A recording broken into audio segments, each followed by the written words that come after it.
¿Qué tal? Buenas tardes, amigos de DBB Noticias. Los saluda como todos los días desde la ciudad de Londres, Pascual Raúl Zárate Gil. Antes de comenzar, los queremos invitar como todos los días que entren a nuestro portal de noticias, dbbnoticias.com, un portal que tiene el propósito único de mantenernos bien informados, así como también que nos escuchen en Parmenas Radio. De esta transmisión será compartida unos minutos más tarde. Y queremos comentarles que después de la orden ejecutiva de Estados Unidos y pues prácticamente intervención de la Comisión Nacional Bancaria y Valores sobre unos bancos y casas de bolsa en México, pues publicó la dicha comisión, la CNBV, las sanciones a Cibanco, Intercam y el otro más que pues 3 instituciones financieras señaladas por el Departamento de Tesoro por tener supuestos vínculos con el crimen organizado. A través de su página oficial, la CNBV indicó que las sanciones corresponden al mes de junio y pues prácticamente el Intercam fue sancionada por malas prácticas y controles en prevención de lavado. En el caso de Vector, la institución fue por falta de información en sus registros. Otro tema más es un poco temas internacionales. Comentamos que se ha impuesto un arancel al jitomate, pero sí, pues prácticamente con una cuota compensatoria. Más bien no es un arancel, pero es una cuota compensatoria del 17%, aseguró Marcelo Ebrard, secretario de Economía, el día de hoy sobre la tarifa hacia el producto mexicano. El secretario de Economía explicó que el impuesto al 17% al jitomate no es un arancel, porque ya existía desde hace tiempo con un acuerdo de productores de tomate de México y Estados Unidos. Sin embargo, llegó a su fin este mes. Otro tema más es el grupo pues bancario Citigroup, que puede emitir su propio stablecoin en esfuerzo por facilitar los pagos digitales. El martes, la presidenta ejecutiva del banco, Jay Friesen, comentó un analista en conferencia telefónica. Así que bueno, pues otro banco que se empieza a promover los pagos con stablecoin. Un tema más es que Donald Trump impedirá que los migrantes que entren sin visado a Estados Unidos pidan libertad bajo fianza y que podrán quedar detenidos meses o años, informó el Washington Post. Y ya para cerrar en noticias, antes de entrar al comentario de hoy, les comentamos que el volumen del comercio mundial de mercancías aumentó un 5.3% interanual en el primer trimestre de 2025 gracias al alza de las importaciones de América del Norte en previsión crecimiento de aranceles de Estados Unidos, informó este martes la OMC. Y bueno, como les comentamos el día de hoy, tenemos a el doctor Silvino Vergara Nava, como todos estas semanas, cada todos martes. Y pues como siempre queremos agradecer y también nos va a invitar, como sabemos, todos los días a las pues prácticamente cursos de capacitación jurídica de Parmenas Radio. Doctor, ¿qué tal? ¿Cómo está? Muy buenas tardes. ¿Para qué sirve? La argumentación jurídica es un proceso mediante el cual los juristas justifican y explican las decisiones legales. Es fundamental para persuadir a jueces y abogados, asegurando que las interpretaciones y aplicaciones de la ley sean claras y convincentes. Contáctanos para más información y únete a la especialidad en interpretación, argumentación y redacción jurídica del Centro de Estudios Parmenas y domina las herramientas necesarias para interpretar las disposiciones legales. Inicio de clases viernes 26 de septiembre. Contamos con la modalidad presencial y en línea. Tú eliges. Contáctanos para más detalles a los números 2222 400986 o a nuestro correo electrónico parmenascentrodeestudios@ccapuebla.com. Buena semana, muchas gracias. Pues vamos a platicar ahora de lo que se resolvió en la Corte en días pasados, que fue propiamente la última semana de junio, ¿no? Donde se resolvió sobre un tema muy interesante que tiene que ver precisamente con el famoso error judicial, un concepto que se considera que permite, al existir este error judicial, pues permite entonces la posibilidad de la indemnización a quien haya sufrido sobre ese error judicial.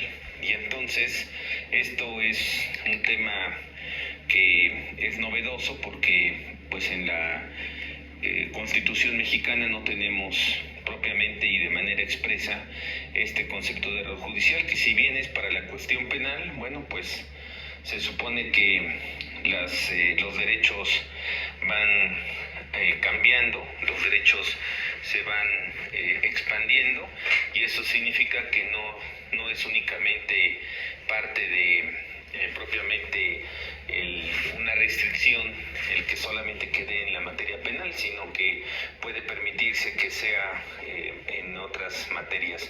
Ya por lo menos los primeros pasos pues ya se han presentado y bueno, pues en esa sentencia de la Corte se hace un análisis respecto a qué se entiende por error judicial, que es entonces solamente para la materia penal, pero bueno, pues también habría que considerar que existen errores judiciales que habría que definir para que no todo acabe en esta instancia de indemnización y por lo tanto pues nunca existan perdedores, porque el que vaya a resolverle en contra pues tendrá la oportunidad de que se le defienda bajo la perspectiva de que va a ser indemnizado por el Poder Judicial. Esto pues entonces lo que delimita o lo que tiene que delimitar es qué se entiende por este concepto de error judicial, y esto es lo que en parte se estableció en esta sentencia de la Corte, donde está prácticamente pues delimitando en primer lugar pues la procedencia de acudir a esta posibilidad de defender, digamos, las altas violaciones que se puedan cometer entonces por este error judicial. Esto implica entonces saber definir, delimitar qué se entiende por ello. Empieza la sentencia con un análisis haciendo mención de que no está expresamente previsto en la Constitución, que el artículo 17 de la Constitución habla de una administración de justicia efectiva, pero eso no significa que la administración de justicia efectiva implique la efectividad propia de la instancia que corresponde en cuanto a que se plantee esa posibilidad de la indemnización por error judicial. Ese es, digamos, uno de los temas que habría que considerar.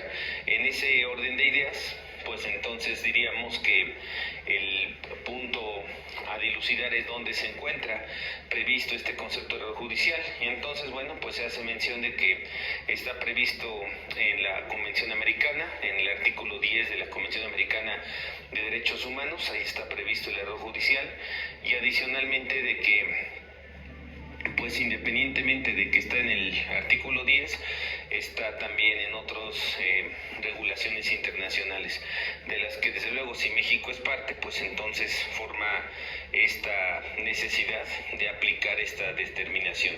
Luego el otro tema es si este error judicial puede ser impugnable si es que no está regulado en una ley especial, en una ley que establezca el procedimiento, y bueno, pues también ahí se hace mención de que pues no le es aplicable la ley de responsabilidad patrimonial del Estado, que tampoco le es aplicable las disposiciones, digamos, que hablan del error administrativo, porque el error administrativo pues estuvo en algún tiempo en el artículo 113 constitucional como indemnizable, después pasó al artículo 109 constitucional, y ahí fue donde quedó previsto esta disposición del artículo 109 constitucional.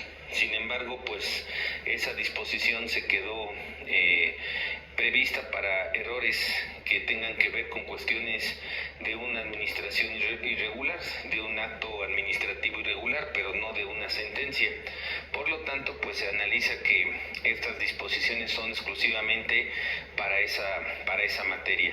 Y luego, bueno, pues el otro tema de esta consideración del error judicial es que no existe, por lo tanto, un procedimiento para ello. Se analiza en todo caso en qué consiste este procedimiento, y luego pues se hace una distinción entre lo que viene siendo el error judicial que sea imputable, digamos, al juzgador, y el error judicial que no es imputable al juzgador. Entonces de ahí se parte que hay casos en los cuales pues no existe ese error judicial que sea imputable al juzgador y el que sí es imputable al juzgador. En el caso en particular del que sí es imputable al juzgador, pues entonces es el que se tendría que delimitar, y entonces ahí es donde tendría que verificarse hasta qué grado ese error llega a determinar pues una consecuencia que represente la indemnización por error judicial. Bajo este criterio entonces tenemos que el error judicial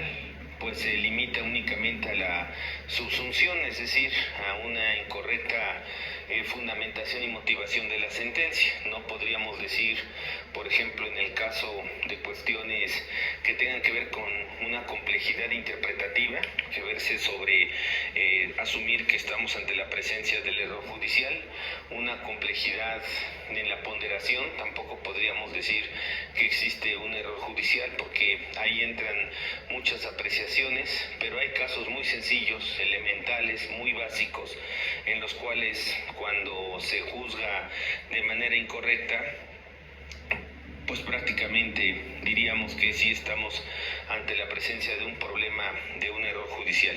Y eso es lo que se trata aquí de delimitar, es decir, se trata de establecer entonces qué se entiende por ese concepto de error judicial, que puede ser susceptible de una indemnización por una sentencia propiamente mal dictada. Y de ahí pues parte también el otro punto, de que la sentencia hace mención, la Corte hace mención de que la sentencia necesita estar firme y que debe ser pues prácticamente la última instancia, la última resolución de ese procedimiento. No se puede permitir que se trate de la sentencia de la primera instancia si es que existen otras instancias que se hayan tenido que agotar y que finalmente no se han agotado, pues eso ya no implica entonces un error judicial porque había unas instancias posteriores. Hay que recordar que siempre se ha dicho en la doctrina que la cuarta instancia es de instancias internacionales y que por lo tanto pues en cualquier sistema jurídico hay por lo menos 3 instancias. Lo que constitucionalmente está protegido es que tengamos por lo menos 2 instancias, y estas 2 instancias pues son, o estas 3 instancias pues son una manera de tratar de controlar esta regulación, tratar de implementar, pues de alguna manera evitar estos errores judiciales. Pero ¿qué pasa si esto llega hasta la última instancia y sigue siendo una sentencia incorrectamente dictada? Bueno, pues entonces ahí estamos ante la presencia de lo que viene siendo la posibilidad de agotar esta posibilidad, ¿verdad?, de el error judicial y que por lo tanto sea indemnizable. Pero entonces encontramos otro requisito: no cualquier error judicial, por lo tanto, es materia de indemnización, sino solamente aquellos que son evidentemente elementales. El otro punto es que sea solamente en sentencias firmes, por lo tanto en acuerdos, en sentencias interlocutorias, en determinaciones, digamos, intermedias, pues no es necesario asumir que existe un error judicial porque puede ser subsanable posteriormente, sino solamente en aquella resolución que queda firme y que por lo tanto acudió a agotar pues básicamente todas esas instancias. Y bueno, pues no obstante que se agotaron todas esas instancias, pues ya no se pudo acudir a esa posibilidad de defensa, digamos, de que se pueda subsanar, que se pueda corregir esa resolución que estamos mencionando. Bajo ese criterio, pues entonces estamos en consideración de que solamente estemos viendo que el error judicial pues tiene ciertas limitaciones, no es para todos los asuntos, no es una cuarta instancia, sino que solamente se da en aquellos casos que sean extremadamente necesarios agotar esa posibilidad.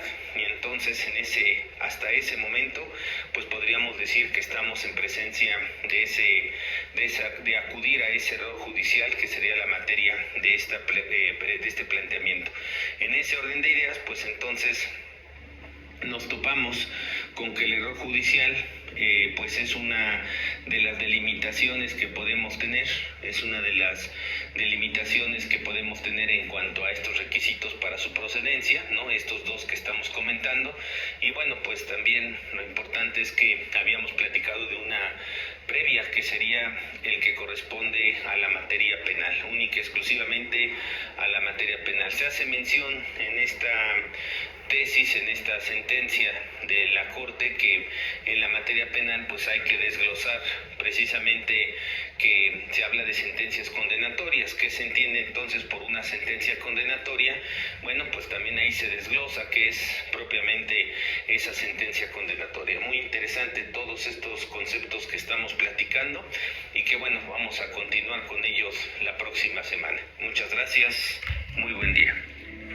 Pues le agradecemos muchísimo, doctor, y de esta forma llegamos al final de esta breve cápsula. Como siempre, les queremos agradecer Antes de despedirnos, invitamos como todos los días a que le den like, compartan, dejen sus comentarios y nos escuchamos a partir de mañana a la misma hora con noticias frescas antes que los demás.